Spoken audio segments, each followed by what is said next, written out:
4장 1절로 우리 3절까지 우선 합독을 하겠습니다. 그러므로 주 안에서 갇힌 내가 너희를 권하노니 너희가 부르심을 받은 일에 합당하게 행하여 모든 겸손과 온유로 하고 오래 참음으로 사랑 가운데서 서로 용납하고 평안에 매는 줄로 성령이 하나 되게 하신 것을 힘써 지키라. 어제 1장에서 영원한 교회, 예전 가운데 있었던 하나님의 영원한 교회에 대해서 설명을 드렸습니다. 그래서 그 교회는 이미 영원 전부터 시작이 되었다라고 말씀드렸고, 그리고 지상교회 2장부터는 지상교회의 탄생에 대해서 말씀을 드렸습니다. 지상교회는 머리 대신 그리스도께서 십자가에 못 박혀 죽으심으로 시작이 되었고, 그의 몸된 교회들, 바로 우리 지체들로 함께 하나가 되어서 교회로 이루어졌다. 그래서 우리도 그 교회의 몸으로서 우리도 참여하고 있다라는 말씀까지 드렸습니다.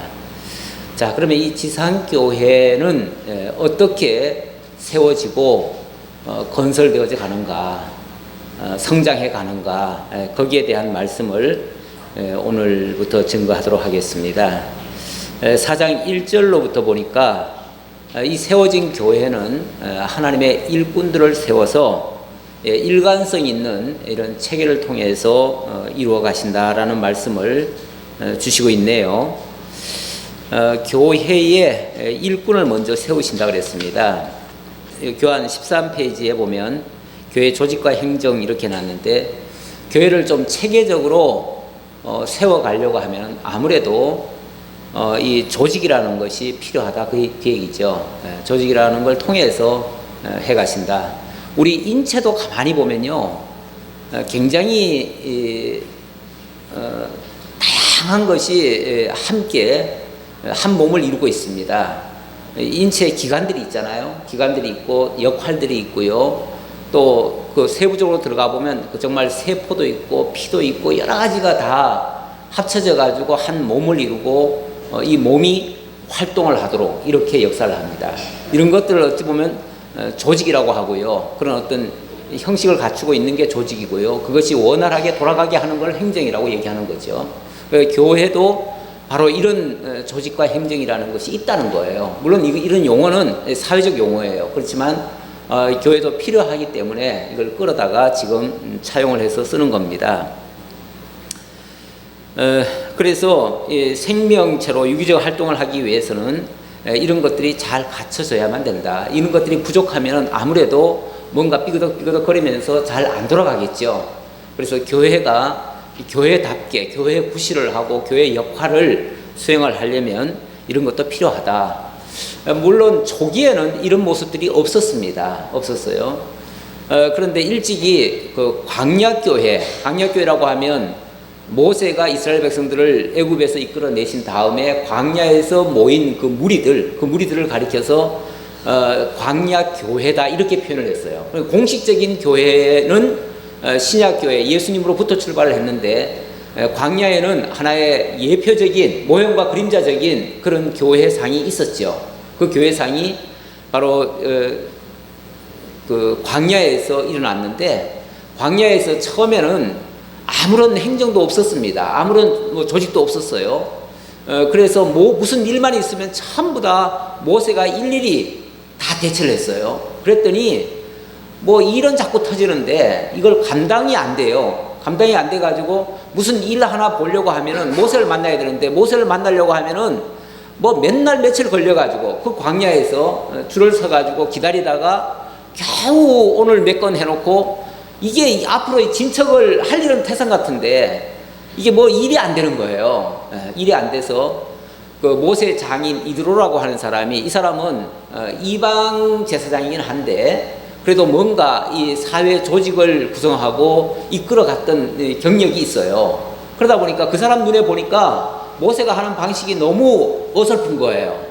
그래가지고 모세한테 제안을 합니다. 제안을 하기를 정말 하나님을 잘 믿고 진실무망하고 또 정직하고 또 깨끗하고 이 재물에 욕심 없고 뭐 이런 모범적인 사람들, 이런 사람들을 뽑아다가 지도자로 좀 세워라.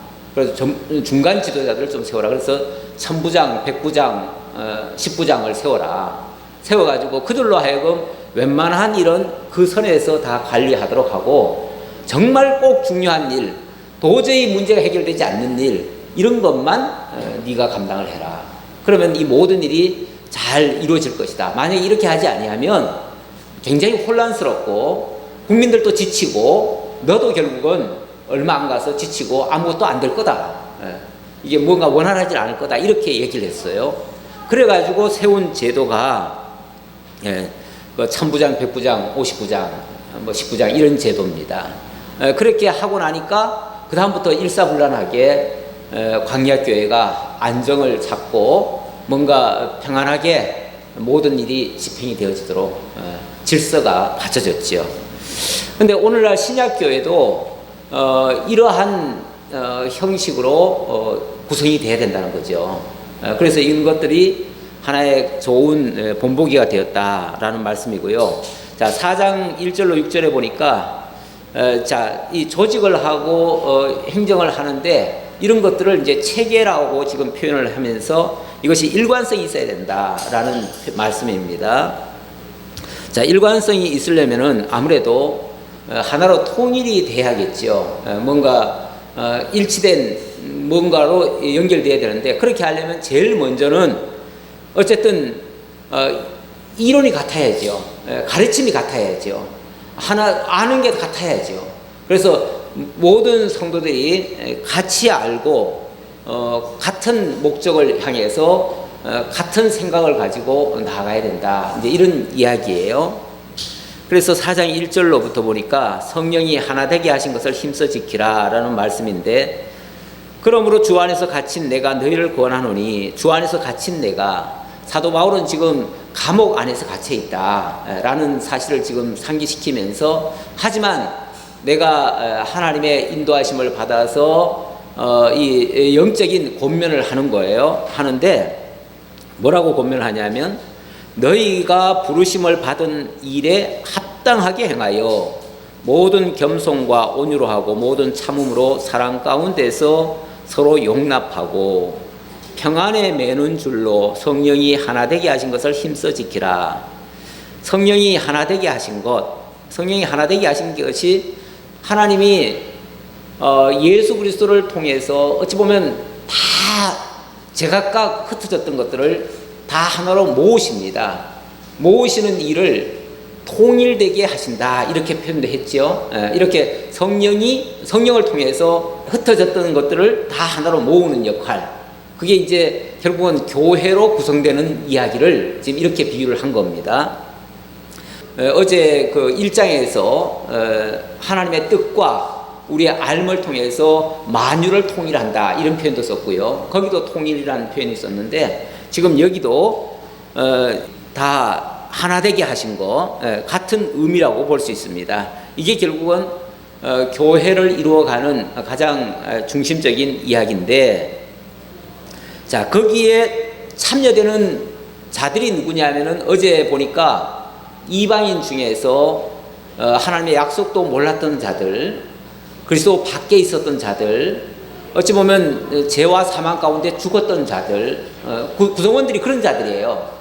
제각각이, 한마디로 말해서 다 제각각인 사람들을 불러 모아다가 하나를 지금 만든다, 이렇게 얘기를 해요.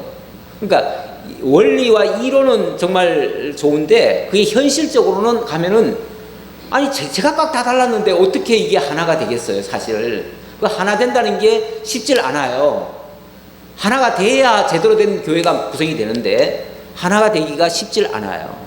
솔직히 우리들도, 우리가 지금 같은 말씀을, 우리 뭐 처음부터 계셨던 분들은 20년이 넘었지만 중간에 오신 분들, 또 최근에 오신 분들, 사실 이렇게 이야기를 나눠보다 보면은 아마 기존에 알고 있는 선지식들이 다 다를 거예요. 달라가지고 사실 하나 된다는 게 쉽질 않아요.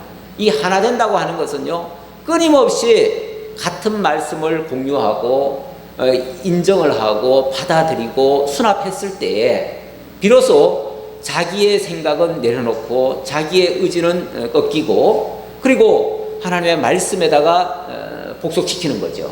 그렇게 했을 때 비로소 하나가 될 수 있는 거죠. 근데 우리 하나님이 그렇게 해가신다는 거예요. 해가시는데 아직은 그 해가는 과정이다 보니까 완전히 일치는 못 돼요. 솔직히 그래서 우리가 회의를 하다가도 뭐 결론이 하나로 딱 나는 법은 없잖아요. 항상 이견이 있을 수도 있고요. 우리는 이견이 있어도 그걸 또 인정을 하지요. 왜냐하면 과정이기 때문에 다 인정을 하고, 그렇게 해서 점점 하나를 만들어가는, 그래서 생각도 좀 같아지게 만들고 목표도 같아지게 만들고, 뭐 그러다 보면은 결과적으로는 나중에 가서는 지금은 자꾸 차이가 있기 때문에 이 사람은 이걸 주장해가지고 기쁘지만 다른 사람은 또 싫을 수도 있어요, 현재는. 그런데 이게 점점 이제 같아지다 보면은 나중에는 다 같이 좋은 거를 같이 좋아하고, 또 아픈 거를 같이 아파하고, 슬픈 거를 같이 슬퍼하고, 이렇게 뭔가 같이 공유가 되는 이런 결론에 도달하게 되죠. 우리 하나님은 이 교회를 그렇게 만들어 가신다는 거죠. 그러니까 성숙한 교회와 좀 아직까지 잘하는 교회의 차이라면은, 그것이 좀 더 일치된다면은 좀 더 성숙한 교회라고도 볼 수 있겠죠. 예, 이렇게 하나님께서 만들어 가시는데, 몸이 하나요 성령도 한 분이시니 이와 같이 너희가 부르심의 한 소망 안에서 부르심을 받았느니라. 이렇게 하나 되게 하시는 이유는요, 원래 하나님이 하나셔요. 한 분이셔요. 하나님도 한 분이시고 성령도 한 분이시고, 이렇게 얘기를 했는데, 몸도 하나요 그랬는데, 뭐 하나님이 한 분이시라고 하면서 또 성령이 있고 성령도 하나님이라고 그러고 또 예수도 하나님이라고 그러고, 그러면은 세 분 아니냐 또 이렇게 생각할 수도 있는데, 그 세 분은 일체예요. 일체. 그래서 삼위일체 이렇게 표현을 하는데, 위라고 하는 것은 어떻게 보면은 사역 같은 건데요, 그 역할 같은 건데, 그 역할은 좀 다를 수가 있는데 결국은 한 일을 하고 있어요. 한 역할을 하고 계셔요. 그래서 결국은 한 분이셔요. 그래서 삼일째 하나님이시고, 마찬가지로 교회도 엄밀하게 말하면 머리와 몸통이 다르죠. 다른데 함께 지금 묶고 놨으니까 결국은 하나가 된다, 그 얘기예요. 그래서 다 제각각인 자들을 같이 묶어서 하나를 되게 만든다. 이게 이제 교회가 추구하는 방향이에요. 교회는 그렇게 다 하나 되게 하시는 거예요. 그렇게 하나 되게 하시려면 사실은 소망도 같아야지요. 목표도 같아야 되고요. 뭔가 우리의 추구하는 바가 다 같아야 하나가 될 수 있는 거죠. 그래서 부르심의 한 소망 안에서 부르심을 받았느니라. 그 한 목적을 위해서 우리가 부름 받았다, 그 말이고, 주도 한 분이시요 믿음도 하나요 세례도 하나요 하나님도 한 분이시니 곧 만유의 아버지시라. 만유 위에 계시고 만유를 통일하시고 만유 가운데 계시도다. 하나님도 한 분이시고, 주도 한 분이시고 믿음도 하나고 세례도 하나고, 그분이 이 만유를 통일하신다. 만유를 통일하신다. 어찌 보면 맨 처음에는 사실은 뭐 없었던 거잖아요. 없었는데 하나님께서 당신에게 있는 걸 가지고 지금 다 흩어 놓으셨어요. 만사 만물을 다 지어 놓으셨어요. 지어 놓으셨는데 이것이 타락한 이후에는 하나님에게서부터 떨어져 나가가지고 다 제각각이었어요. 다 불순종이었어요. 그래서 만물이 사실은 다 고통 속에 지금 빠졌어요. 로마서 8장인가 보면은 성령이 이 만물을 통해서 탄식을 한대요. 우리를 위해서 탄식을 하신대요. 그리고 이 만물이 또 지금 탄식하고 있대요. 만물이 지금 사실은 아담의 타락 이후에 온 인류도 하나님께로부터 멀어졌지만, 그 이 만물을 하나님께서 또 아담을 위해서 지었기 때문에 이 만물조차도 같은 타락 아래 들어가 버렸어요. 그러다 보니까 모든 것이 다 아픔을 지금 호소하고 있어요. 지금 뭐 오늘 아침부터 잠깐 바깥을 이렇게 보니까 여기저기 막 땅을 파헤쳐 놓은 데가 있어요. 어찌 보면 이런 것들도 만물이 지금 신음하고 있어요. 솔직히 신음하고 있어요. 근데 왜 저렇게 신음하느냐? 인간이 욕심을 내고 있어요. 인간이 타락하면서 욕심을 자꾸 내니까 만물에게 엄청난 상처를 주고요. 그래서 만물도 사실은 탄식을 해요. 탄식을 해서 그 만물들이 고대하고 바라는 바가 있는데 그것은 하나님의 아들들이 나타나기를 바란다, 이렇게 얘기를 해요. 거기에 하나님의 아들들이란 말은 온전히 회복된 하나님 나라에 있는 하나님의 자녀들을 얘기하는 거예요. 그러니까 어찌 보면 이 교회 완성이 있죠. 그 교회 완성되기를 이 만물도 지금 다 고대하고 있다. 사실 우리도 그걸 고대하고 있고요. 만물도 고대하고 있고요. 그걸 위해서 성령께서 정말 탄식하듯이 우리의 기도를, 우리가 그렇게 기도 제대로 못하더라도 성령께서 그렇게 기도하신다, 이렇게 말하고 있어요. 그래서 이 만유를 통일해 가시는 이 역사, 이것이 바로 이 지상교회가 사실은 꿈꾸는 미래상이에요. 미래상이고 그렇게 해 가시는데, 자, 그렇게 하려면은 우선 이 교회가 차근차근 성장이 되어져야 되는데, 성장되려면은 이 교회가 어떤 제대로 된 조직을 갖춰야 된다. 갖춰야 되는데 4장 7절로부터 보니까 직임을 통한 행정이라고 그랬습니다. 먼저 직임을 세우라는 거죠. 세우라는 건데, 교회의 직임 어떻게 세우는가? 4장 7절에 보니까 우리 각 사람에게 그리스도의 선물의 분량대로 은혜를 주셨나니 그러므로 이르기를 그가 위로 올라가실 때 사로잡혔던 자들을 사로잡으시고 사람들에게 선물을 주셨다 하였도다. 어제 우리 대화하다 보니까 왜 이렇게 성경이 어렵게 적혀 있느냐, 글자가, 단어들이 왜 이렇게 어렵게 적혀 있느냐 그러는데, 이것도 방금 읽으신 분들이 어떻게 이해가 바로 착 옵니까? 어때요? 쉽게 와닿습니까? 네. 8절 보세요. 8절. 그러므로 이르기를 그가 위로 올라가실 때 사로잡혔던 자들을 사로잡으시고 사람들에게 선물을 주셨다. 이해가 얼른 되냐고요? 예, 이해가 안 되면 시켜야죠. 안 되면 시켜야 되고, 아니면 여러분들이 억지로라도 이해를 좀 하셔야 되는데, 예, 좀 수납을 좀 해봅시다. 일단 한번, 우리 주님께서 원래 어디 계신 분이죠? 원래 주님이 하늘에 계신 분이시죠? 하늘에 계신 분이 이 땅에 내려오셨죠? 그렇죠? 낮은 곳으로 내려오셨어요. 내려오셨는데, 내려오셨다가 어떻게 하셨죠? 십자가에 못 박혀 죽으시고, 이 내려와서는 십자가에 못 박혀 죽으시고, 물리는 거예요? 이런 것들, 이게 옛날 사람들한테 이런 거 주면 안 돼요. 현대인들끼리 쓰시고. 이 낮은 곳에 내려온 자들은 다시, 내려오신 예수께서 이 낮은 곳에 내려오셔가지고 십자가에 못 박혀 죽으셨어요. 죽으시고 3일 만에 부활하셨어요. 부활하시고 다시 하늘에 오르셨어요. 그래서 예수님이 다시 부활 승천을 하셨죠. 십자가, 부활, 자, 이런 역사를 하셨어요. 근데 십자가에 지실 때에 왜 지신 거예요? 네. 이 땅에, 이 낮은 곳에 지금 어떤 존재가 있는 거예요? 다 마귀에게, 사탄에게 사로잡힌 자들이 가득 찼어요. 다 사로잡혔어요.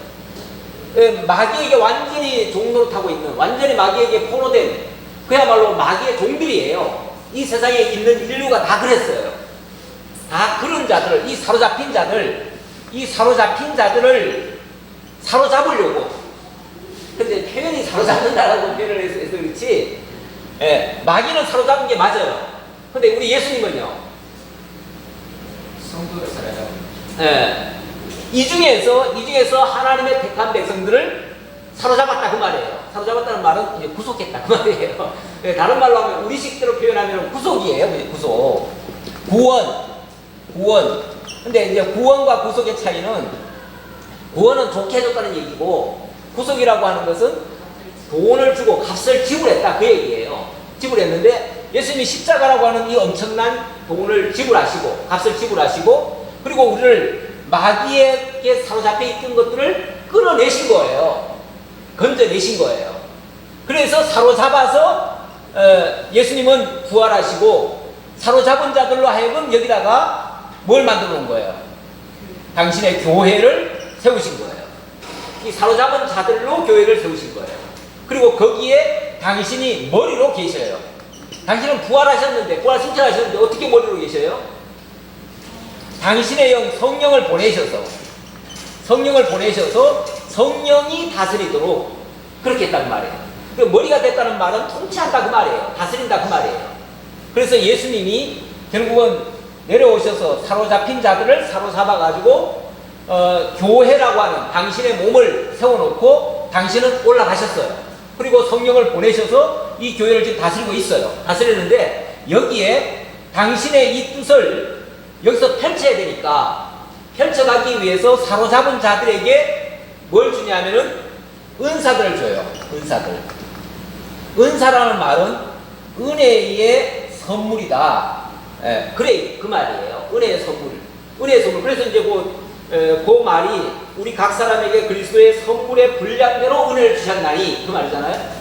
선물의 분량대로라는 것은 하나님께서 각 사람에게 거저주는 것을 선물이라고 하는데, 거저주는 것을 하나님이 분량을 주셨다는 거예요. 그래서 어떤 사람에게는 이런 분량을, 어떤 사람에게는 저런 분량을, 다 각각 선물이 달라요. 약간씩. 그러나 목적은 같아요. 한 끼의 교회를 세워가기 위한 목적에서 역할은 분담을 시켰다는 말이에요. 그래서 교회 성도들은 엄밀하게 말하면 동일하지는 않아요. 동일한 목표를 향해서 가는 건 맞는데, 그러나 은사는 제각각이에요. 그래서 어떤 사람은 가르치는 은사가 조금 낮고, 어떤 사람은 정말 다스리는 은사가 좀 낮고, 어떤 사람은 또 봉사하는 은사가 더 나아요. 그러니까 그런 은사들을 각각 나눠주는데, 원래 우리 그리스도께서 당신이 이 땅에 오셔서 사역을 하신 게 있어요. 사역하신 일이 그리스도의 삼직이라고 해요. 그리스도의 삼직이 어떤 게 있냐면, 그리스도의 삼직이 선지직, 왕직, 제사직, 이렇게 삼직을 행사하셨어요. 구약시대 때는 사실은 왕이 따로 있고요, 선지자가 따로 있고 제사장이 따로 있었어요. 이거는 한 사람에게 동시에 주지는 않아요. 인간들은 원래 완전한 인간이 없기 때문에 절대 한꺼번에 새 직임을 다 주지 않아요. 절대 하나님께서 이거를 각 사람에게 나눠주는데, 이 나눠준 것은 그 모든 자들이 합쳐서 그리스도의 삼직을 수행하게 한 거예요. 합해서 수행하게 한 거고, 그리스도는 혼자 이걸 다 하시는 분이에요. 그래서 구약은 예표적이었고 신약에는 그 실체인데요. 그 실체의 그리스도의 삼직은, 자, 그리스도께서 실제 이루셨고요. 이루신 그 삼직은 이제 이 지상 교회를 통해서 그리스도의 역사가 나타나요. 나타나는데 어떻게 나타나느냐? 그리스도의 선지직은 예를 들어서 가르치는 자잖아요. 선지자는 미래에 대해서 예측을 하고 하나님의 뜻을 알려주는 자예요. 알려주는 자니까 아무래도 말씀을 선포하는 자예요. 그런 자를 뭐라고 그러냐면 교사 또는 목사라고 그러죠. 목사. 예, 그렇게 얘기를 하고, 그 다음에 왕직은, 이건 이제 다스리는 직인데요. 이 다스리는 직은 신약시대의 개념으로 말하면 이게 이제 장로가 되죠. 장로 또는 뭐 감독, 이렇게도 얘기할 수 있는데, 이게 이제 감독과 목사는 나중에 이게 같아져 버려요. 이 직임상으로는. 자, 그리고 이 제사직은, 이거는 이제 봉사직인데, 이거는 신약시대로 말하면 집사예요. 집사. 그래서 초대교회가 세워졌을 때도 12장로가 있었고요. 그 12장로 중에서 교사를 또 세웠고요. 그 다음에 또 7 집사를 또 세웠어요. 그래가지고 초대교회가 그렇게 형성이 돼 갔어요. 그랬는데 이 신약시대 때는 결국 이 3직을 주셔가지고 교회마다 이 3직을 줬어요. 줘가지고 그 3직이 함께 합쳐서 그리스도의 사역을 이루어 가도록 그렇게 하신 거예요. 그렇게 해서 지금도 그리스도가 이 3직을 통해서 이 지상교회를 다스려 가신다라는 걸 보여주는 거죠. 계시하는 거죠. 여기서 이제 오해하지 말 것은, 그러면은, 교사는 그러면 선지자네? 선지 잘하는 게 아니고요. 선지직을 수행한다. 그 말이죠. 또 장로는 왕이네, 그럼? 왕이라는 얘기가 아니고, 그리스도의 왕직을 계시해 보여준다. 그 말이죠. 그렇게 하는 역할 분담이에요. 그러니까 엄밀하게 말하면 우리는 역할 분담이에요. 역할 분담이고, 우리 더 쉽게 이해하려면 역할놀이다. 그 정도로 생각할 수 있어요. 이 교회라고 하는 무대 속에서 우리가 각각의 이런 역할을 통해서 그리스도의 몸을 세워가는 일, 그걸 지금 하고 있다. 그래서 집사는 바로 구약시대 때 제사직.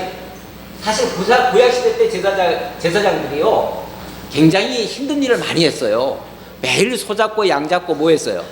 그 제사드리고, 사실은 힘든 일을 거의 제사장들이 도맡아서 했어요. 예.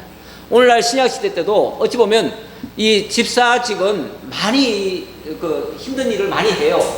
그래서 이 많은 일을 해야 되니까 사실은 교회에서도 제사직은 여럿이에요. 예. 여러 사람이 하는 거예요. 그래서 집사가 많고, 뭐 장로는 그렇게 많지 않죠. 많지 않고, 특히 교사는 뭐 사실은 한 말씀만 선포가 되야 되기 때문에 엄밀한 의미에서는 한 목사가 그냥 가르치는 거예요. 그래서 왜냐하면 말씀이 이 사람 저 사람 여러 사람이 돼버리면은 가르침이 다 달라져 버려요. 달라져 버리면은 이 말씀에서 혼란이 올 수도 있어요. 그래서 교회가 사실은 너무 크게 키우는 거는 바람직하지 않아요. 어떤 교회는 교회가 무려 뭐 목회자가 한 500명씩 있어요. 예, 목사들이 좀 큰 교회 500명씩 있는데 500명이 있으면요, 솔직히 500명의 목사가 같은 목소리를 내는 게 아니에요. 다 제각각 목소리를 내요. 그리고는 구역 하나씩 아니면 무슨 뭐 요즘은 셀 목장 뭐 이렇게 얘기해가지고 하나씩 다 띄워줬는데, 그렇게 되어지면 엄밀하게 말하면 큰 그룹이 돼버렸고 그 안에 작은 교회들이 한 500개씩 있는 거예요. 엄밀하게 말하면. 그러니까 목사 하나당 교회 하나씩 세워진 꼴이에요. 이거는 그냥 여러 교회를 갖다가 지금 뭐 체인화 해가지고 묶어놓은 묶어놓은 거지, 그게 진정한 한 교회가 아니에요. 그렇게 되면은. 제각각 가르치기 때문에. 그래서 엄밀한 의미에서 그래서 성경에서는 그렇게 큰 교회들이 없습니다. 성경상으로 보면. 그래서 지금 현재 한국교회 막 10만 명, 요즘은 10만 명이 막 흔한 얘기가 되어버렸어요. 10만 명 교회가 지금 몇 개나 교회 돼요. 근데 10만 명 교회 중에 그제 한 목사님이 징역 16년을 받아버렸어요. 받아버렸고, 또 한 목사가 또 어떻게 될지 또 몰라요. 지금 거기는 또 뭐 당회장을 물려줬는데 그것도 무효다 이렇게 지금 판결이 나와가지고 그것도 지금 문제가 됐고, 이렇게 대형화 아주 크게 이렇게 지어놓으면은요, 이거는 목사가 가르치는 일만 하는 게 아니라 왕권을 행사해버리고 완전히 그리스도까지 돼버려요. 정말 그리스도의 3직을 다 혼자 수행하듯이 해가지고 절대 왕권을 지녀버려요. 이렇게 되어지면 정상적인 교회 모습은 아니에요. 우리 신약적인 이 교회 형태는 아니다. 성경이 가르치는 교회 모습은 아니다. 어찌 보면요, 목사가 성도들을 다 알고요, 다 살피고요, 다 그들에게 하나님의 뜻을 알려주고요, 다 1대1 대면할 수 있고요, 이 정도 돼야 할 수 있는 그 범위입니다. 이 지교회들은 그래요. 근데 솔직히 말하면요, 큰 교회들은 목사님이 성도들이야 목사 다 알지요. 나는 저 목사님 알아. 그러는데 그 목사님한테 물어보면요, 그 성도 몰라요. 왜냐면 10만 명을 어떻게 알겠어요. 그래가지고 10만 명은 고사하고 1000명만 돼도요 다 몰라요. 그래가지고 전에 언젠가 한번 우리 총회 목사님 교회 갔더니, 거기도 약간은 큰 교회인데 갔더니 그 목사님은 절대 동네에서 목욕을 못 한대요. 왜냐하면 자기는 모르지만은 딴 사람들은 내가 어느 교회 목사, 우리 교회 목사님인데 다 아니까 그 교인들 때문에 절대 당신네 동네에서는 모욕도 못하고 딴 동네 가노라 이런 얘기를 하더라고요. 그런 얘기를 하는데 아니 왜 그렇게 피해가면서까지 그렇게 해야 됩니까? 그럼 뭐 한 10만 명 모이는 목사님은 저 외국 가서 해야 되게요? 그렇게 되면 안 되는 거죠. 오히려 정말 일체가 되는 그런 모습이 바람직한 교회 모습이죠. 약간 빗나갔는데요. 자, 바로 그 얘기고요. 그렇게 해서 사로잡혔던 자들을 사로잡으시고 사람들에게 선물을 주셨다 하였도다.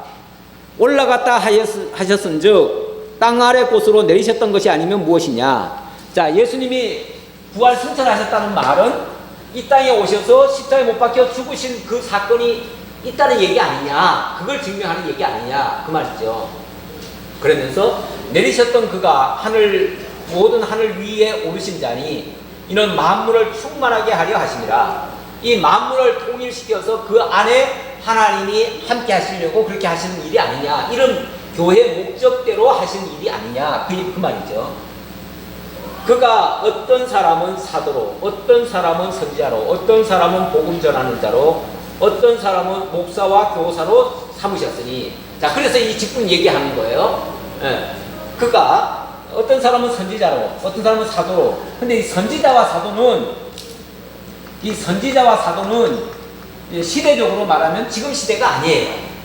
예수님 오시기 전까지의 상태를 얘기하는 거예요. 그리고 예수님 오셔서는 사도를 세우는 건 맞지요. 그러니까 바로 구약 시대 때, 그리고 사도는 이 신약 시대에 예수님 초기, 예수님 당시.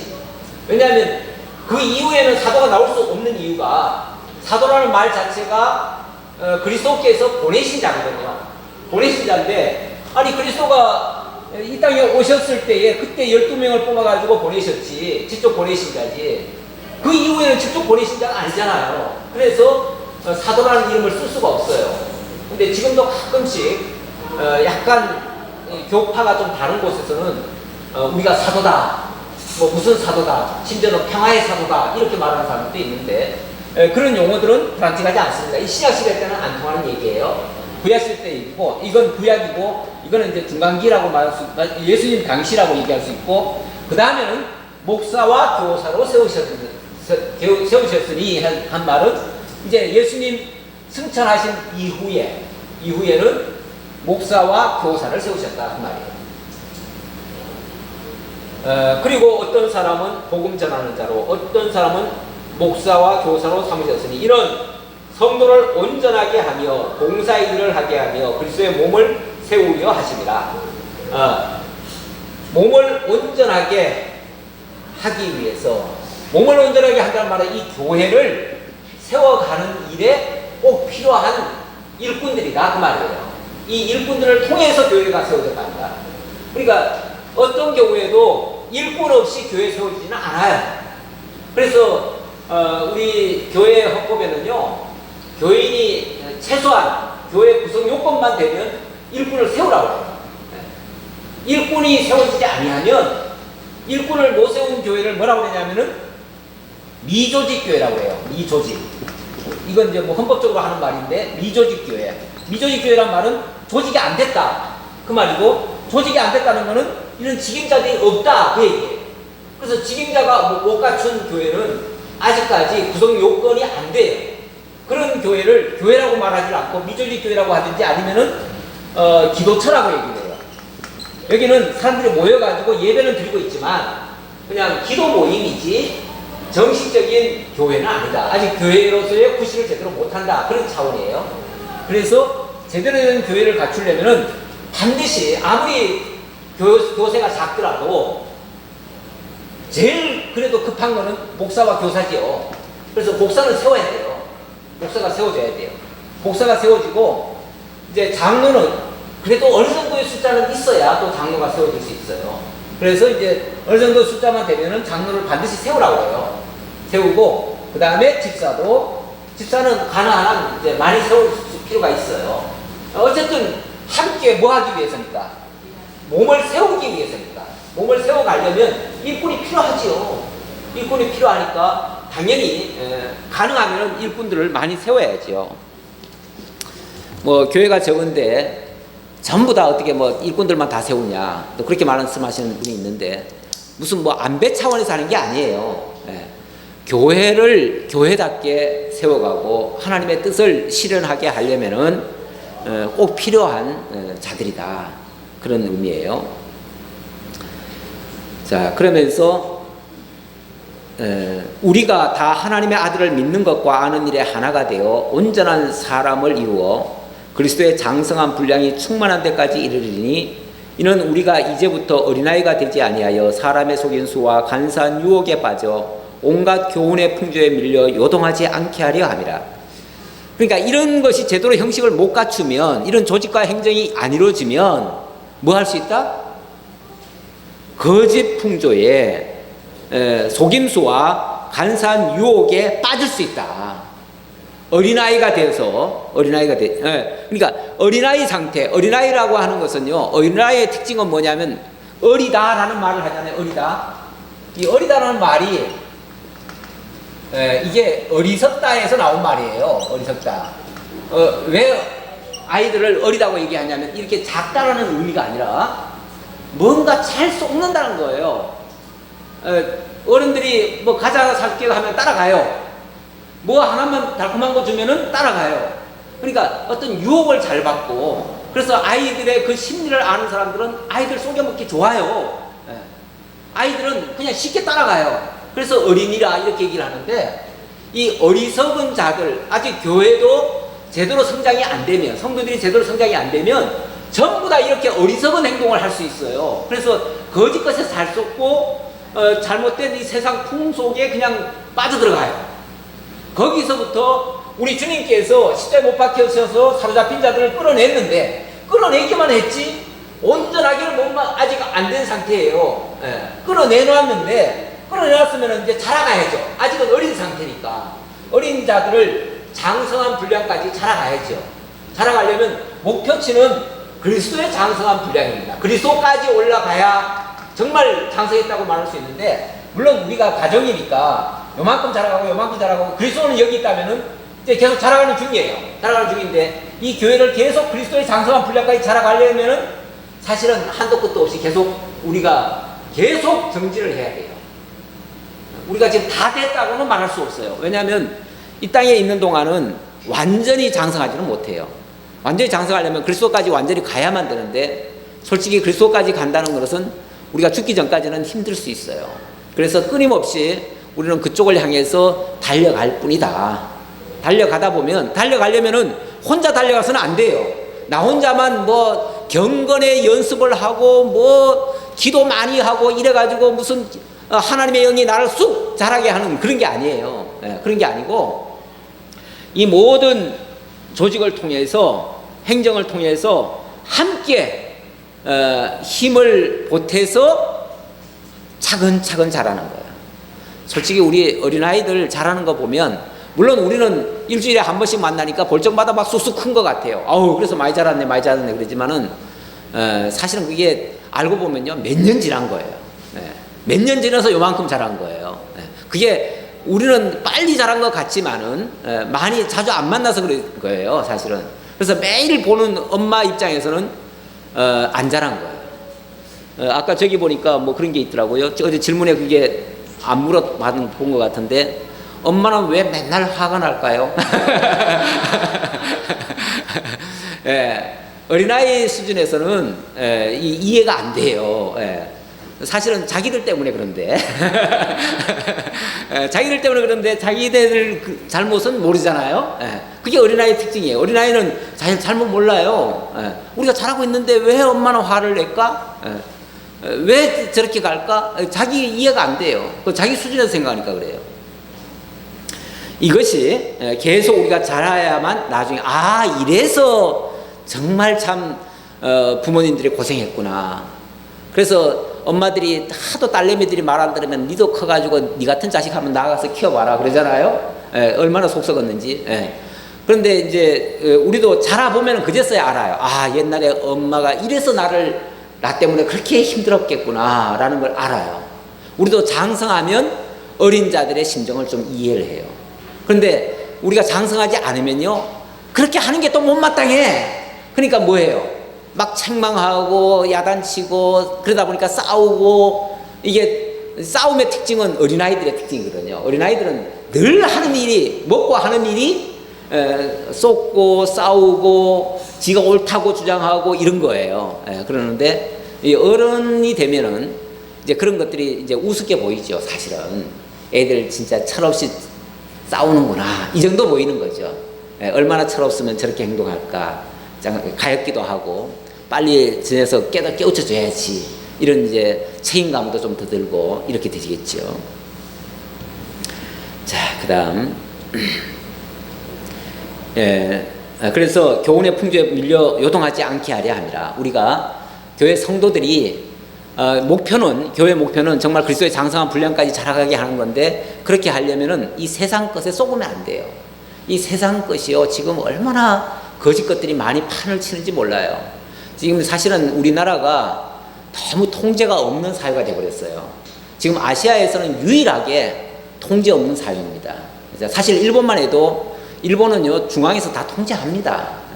그래서 정말 국가에 위해되는 말들은 말도 못하게 하고요, 아무것도 못하게 해요. 중국 뭐 말할 것도 없이 다 통제하죠. 그래서 국가에 이익되는 얘기만 하게 해요. 그런데 우리나라는요, 반대파니 뭐 대적파니 뭐 정말 나라를 망쳐먹을 자들까지도 다 활개치게 내버려둬요. 왜냐하면 그런 걸 막으면은 언론 자유가 무너진다 해가지고. 그 덕분에 우리나라 언론 자유가요, 아시아에서는 1등이에요. 최고로 올라갔어요. 자유는 올라갔는데 뭐죠? 거짓 것이 너무 판을 치는 거예요, 지금. 그래도 거짓 것 뻔히 알면서 내버려둬요. 왜? 그걸 건드리는 순간 또 언론 자유 지수가 떨어지니까. 우리는 그 소리 듣고 싶은 거예요. 우리는 자유민주국가야, 우리는 언론 자유 1위야, 이런 소리 듣고 싶어가지고. 특히 지난번 방통위원장이 아주 그런 사람이에요. 절대 건드려서는 안 된다, 이런 걸 아주 소신껏 가지고 있던 사람이에요. 그러다 보니까 일체 어떤 말도 안 되는 소리가 돌아다녀도 건드리지도 않았어요. 근데 이제 물론 생각은 뭐냐면은 성숙된 시민이라면 그런 거에 안 빠진다, 이제 이런 어떤 믿음을 가지고 있는 거죠. 근데 성숙된 시민만 있냐고요. 세상에. 그렇잖아요. 우리나라에 성숙된 시민만 있는 게 아니에요. 정말 미성숙한 사람들도 너무 많이 있어요. 그러다 보니까 그런 사람들은 계속해서 그 오염이 되더라고요. 그런데 어쨌든 교회가 갈 것은요, 세상은 그럴 망정 교회는 그런 것에 빠지지 않도록 바르게 가르쳐야 될 책임이 있고요, 그렇게 지도해야 될 책임도 있다, 그 말입니다. 15절의 말씀, 교회가 성장하는 기본 원리를 얘기하는데요. 오직 사랑 안에서 참된 것을 하여 범사에 그르기까지 자랄지라. 그는 머리니 곧 그리스도라. 그에게서 온 몸이 각 마디를 통하여 도움을 받음으로 연결되고 결합되어 각 지체 분량대로 역사하여 그 몸을 자라게 하며 사랑 안에서 스스로 세우느니라. 우리 교회가 어떻게 자랄 수 있는가? 우리 교회가 자라긴 자랐나요? 자랐나요? 또 이 보는 시각에 따라서는 우리 교회는 20년이 넘었는데 아직까지 어린애 같아. 또 이렇게 보실 분들도 있어요. 틀림없이 있고, 또 뭐 목사가 보는 견지에서는 그래도 교회가 제법 자랐다라는 생각을 사실은 좀 하고는 있는데, 물론 경우에 따라서는 아직까지 또 그렇지 못한 분들도 또 있을 수도 있어요. 개개인적으로는 그럴 수밖에 없는 게, 우리가 다 똑같이 같이 출발한 게 아니잖아요. 같이 출발한 게 아니고 같이 말씀을 다 들었던 게 아니기 때문에, 또 각각의 그 신앙생활, 자기 소신껏, 그리고 처음에 들었던 게 굉장히 좌우를 많이 합니다. 사실 우리의 과거가 어떠했었는지 그건 굉장히 나의 지금 영향을 줘요. 우리 교인들 중에서는 사실은 이 감리교 출신들도 꽤 많으시죠? 많으셔요. 뭐 그러시지. 또 뭐 아마 다른 교단에서 오신 분들도 있어요. 그러다 보니까 그분들 같은 경우는 사실 기본 신학은 우리 장로교 신학과 다를 수가 있어요. 다른 데서부터 출발을 했기 때문에 그동안 아마 이게 여기에 수납을 하고 이게 옳다라고 인정을 하셨겠지만 또 세밀한 부분에 또는 어떠한 지점에 가면은요, 이 부분은 용납이 안 돼 하고서 못 받아들이는 경우도 있어요. 만약에 그걸 못 받아들이면은 그만큼은 사실은 이게 잘하지 못하는 부분이에요. 그 부분은. 이렇게 되어지면 세월이 지나가도 이게 크게 변하지 않는 모습처럼 보일 수도 있어요. 그래서 옛날에 하고 있던 방식이 옳다라고 당신은 그걸 굳게 생각하고 있는 거예요. 그러니까 지금 현재 신앙에서도 계속 그것을 옳다고 긍정을 하는 거죠. 여기 말씀은 다 좋은데 이런 부분은 잘못됐어, 이렇게 얘기하시는 분들이 종종 있잖아요. 예. 그렇다면은 바로 그런 부분은 당신이 원래 알고 있던 선지식이 그렇다는 얘기예요. 그거는 여기서 그렇게 배운 게 아니라 다른 데서 아니면 처음에 그렇게 접했기 때문에 그게 너무 확고하게 자리를 잡아버린 거예요. 그래서 이게 쉽게 안 변해요. 쉽게 절대 안 변해요. 그래서 뭐 그거는 우리가 감안을 하고 어차피 우리가 하나님께서 바꾸어 가시는 역사이기 때문에 우리 인위적으로 바꿀 수는 없어요. 어느 정도는 인정하고 서로 존중하고 같이 가는데, 이렇게 하려면은 거기에 뭐가 필요하냐면 사랑이 필요하다.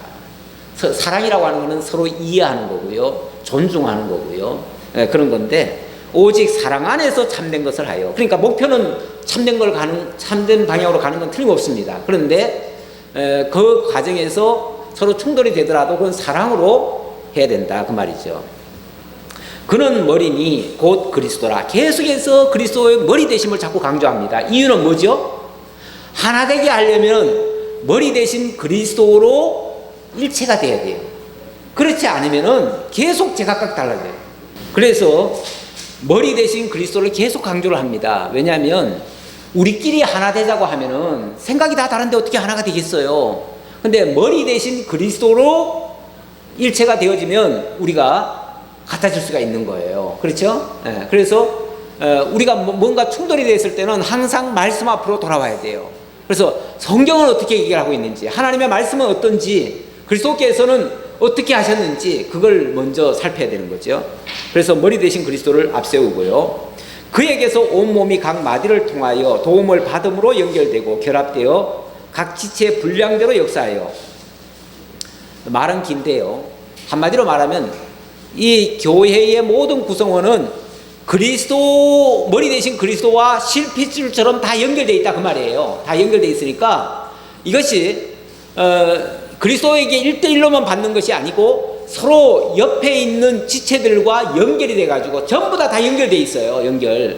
그래서 서로 상합하고 서로 돕고 서로 이해하고 존중하는, 이게 굉장히 필요한 거예요. 함께 자라가는 거예요. 함께 자라가는데, 만약에 나는 주님만 1대1로 상대하고 옆에 사람들은 알 필요 없어, 나는 그냥 하나님 앞에만 잘할 거야, 이러면요 자기만 성장할 줄 알지만 성장이 안 돼요. 오히려 자기만 떨어지면요 옆에 도움 없이는 자기도 못 서요. 그래서 이거는 철저하게 함께 가야 되는 일이다. 그래서 교회는 함께 자라가는 것이지 누구만 독자적으로 쑥쑥 자라고 나머지는 잘하든지 말든지 따라오려면 오고 말려면 말고, 이게 아니라 그 말이에요.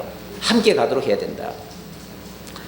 그래서 서로 연결되고 결합되어 각 지체 분량대로 역사하여 그 몸을 자라게 하며 사랑 안에서 스스로 세우느니라. 결국 그리스도께서 그 총 머리 되시는 분은 그리스도시니까 그리스도께서 성령을 통하여 지금 그렇게 역사를 해 가신다.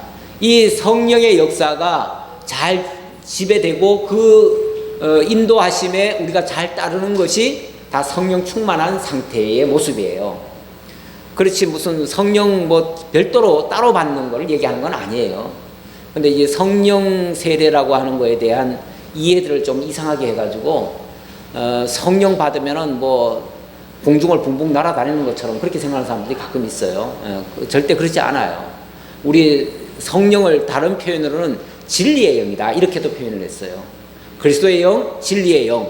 결국 그리스도께서 당신의 영을 보내시는데 진리를 깨닫게 하고 그 진리 안에서 역사하도록 그렇게 인도하시는 분이시다라는 뜻이에요. 자, 신앙 교회 생활입니다. 4장 17절부터는, 여기서부터는 이제 6장까지 마지막 끝까지 교회 생활에 대해서 이야기를 하는데, 자, 지금까지는 어찌 보면 이론적인 얘기였죠. 그렇죠? 다 이론적인 얘기였는데, 자, 이론적인 이야기가 이제 실제로 나타나려면, 그건 어차피 우리가 삶 속에서 드러나는 거예요.